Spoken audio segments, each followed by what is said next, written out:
Hi, I'm Dr. Angela McBurdy of DoctorFlute.com, and today's flute tip is on single tonguing 3 different ways.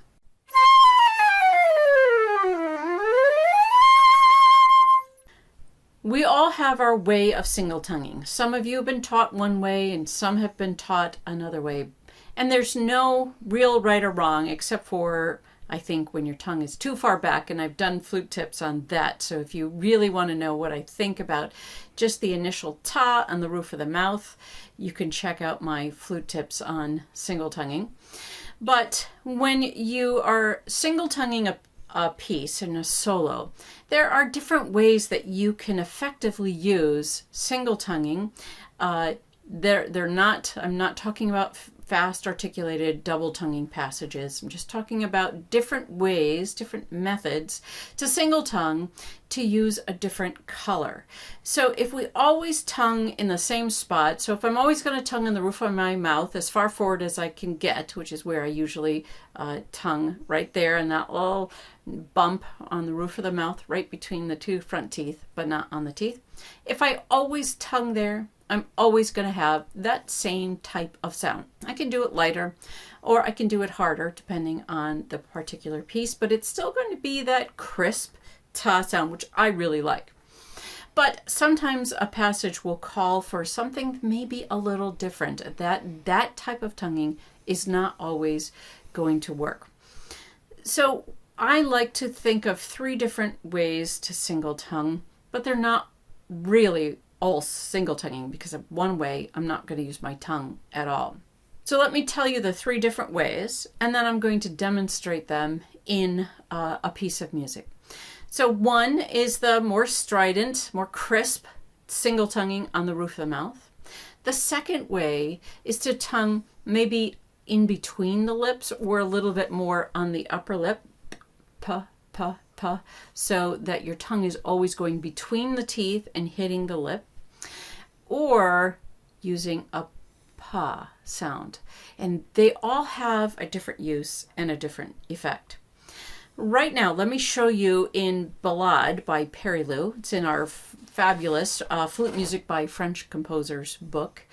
And let me demonstrate some areas where I would choose to use a different articulation, a different tonguing, and see the type of effect that it can have on the piece. Here's the beginning. I'm going to use a very strong ta, a ta that's on the roof of my mouth.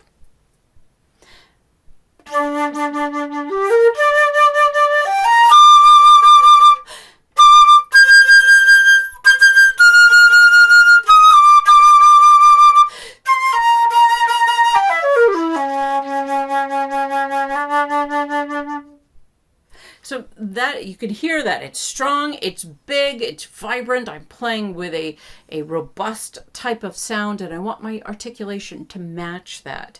The second phrase there is the same.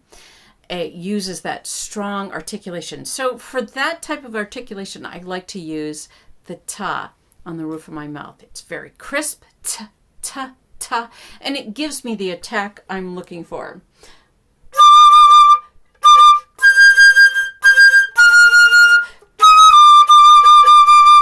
It's very strong. Okay. Now, the very next place I'm going to play, and if you're looking at the music, this happens to be measure 11. It comes down to a more espressivo section. It's a mezzo forte. So I'm going to do this section, and probably every bit of tonguing there, for the next 1, 2, 3, 4 measures on the lip. So it's in between the teeth. Pa. It's going to be a more gentle sound.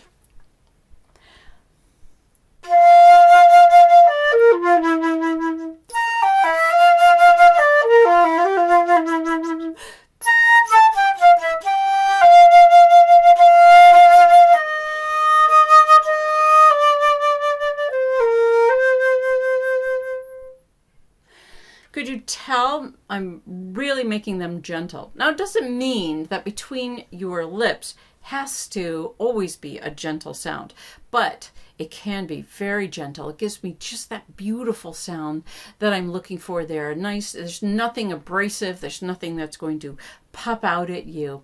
It's just a nice sound.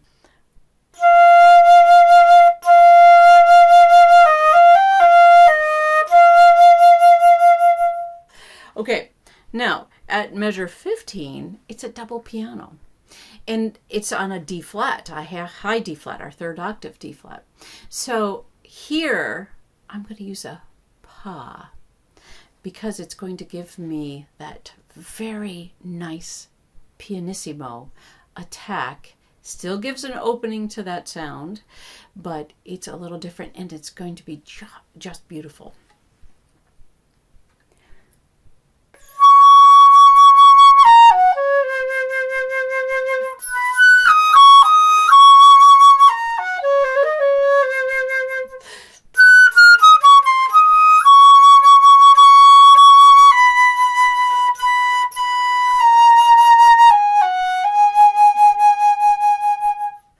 Right through there. Now, after that initial pa, I went back to doing it in between the lips because it still needed to be gentle, and I really liked the color of that articulation. So we often don't think of articulation as adding color to our sound, but articulation does add color if I'm going to use the strong ta or the gentle pa and just let that sound come out of nowhere. It's a different color for that note than if I did it. I'm still going to do it as gently as I can, but I'm going to use that ta.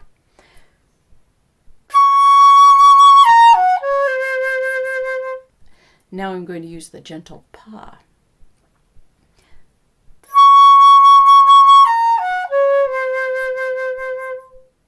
Could you hear the difference? So let me compare those two. I'm going to start with a ta on that high D flat in measure 15.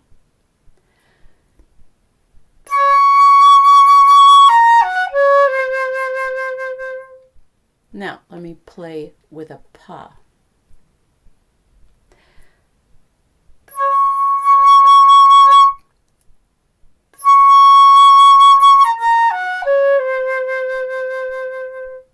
Could you tell the difference between those two?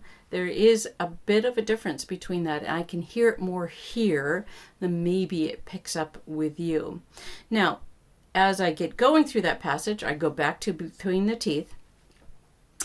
When we get down to the end of that little phrase in measure 18 and then go into measure 19, it's a mezzo forte, but you know, it's still this very melodic section, so I'm still going to use a pa when I come in on that mezzo forte. So here's measure 18. I'm going to use between the teeth right here.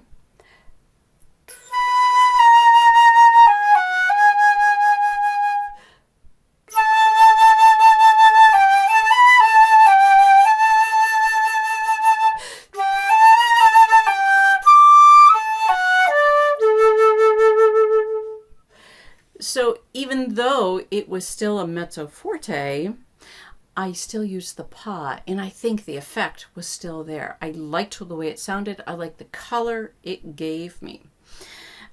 So this piece, I think, is one of the best pieces to really fool around with your different articulations, whether you're going to use a ta, you're going to use a pa, or use pa right in between the teeth.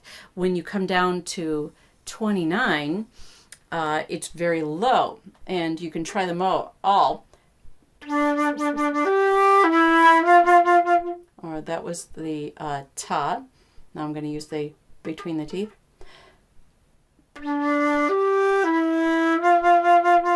And now I'll use a pa.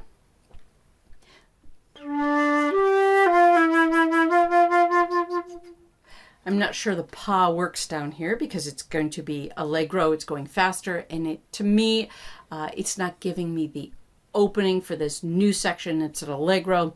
I like putting the ta in.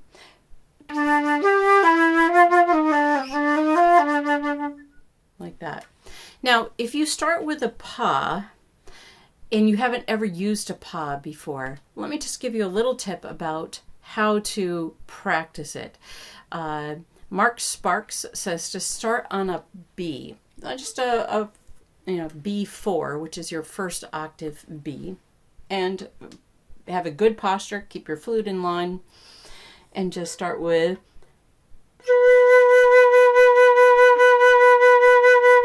and see if you can play steady sound. It's clear, and you lift when you do the pa. You have to make sure you lift up enough so that the sound can come out. If you don't lift up pa, and you leave the lips closed, it's going to be airy. And then go up the scale from there.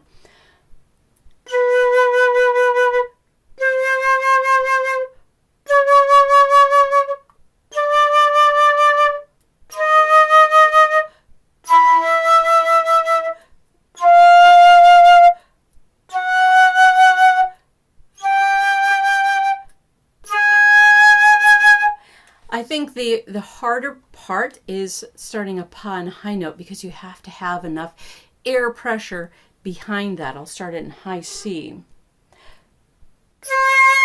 So I didn't have enough, and it got caught and it was low. So if I'm going to do pa on that note, I have to make sure my airstream is raised and it's fast, and that I have air pressure underneath it.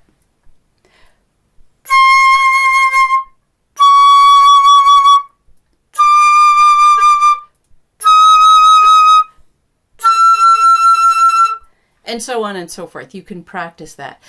You just want to feel like, what does it feel like when I do a pa in the high, in the low? What do I have to do to make that sound be really warm and beautiful? Because I think pas give you a very warm, beautiful sound. But each of those 3 different articulations gives you a little bit of a different sound and a different color. And we want to use that in our solos, because it's going to make all those different colors come out and make your solo just so much more beautiful. So try articulating these 3 different ways. Try tonguing those 3 different ways, one being not really a tongue because it's the lips, and see what you think. Do it with your solo. Find different places in your solos that you're working on that you could try these different articulations and see what you think about it. Have fun working on tonguing 3 different ways. That's today's flute tip.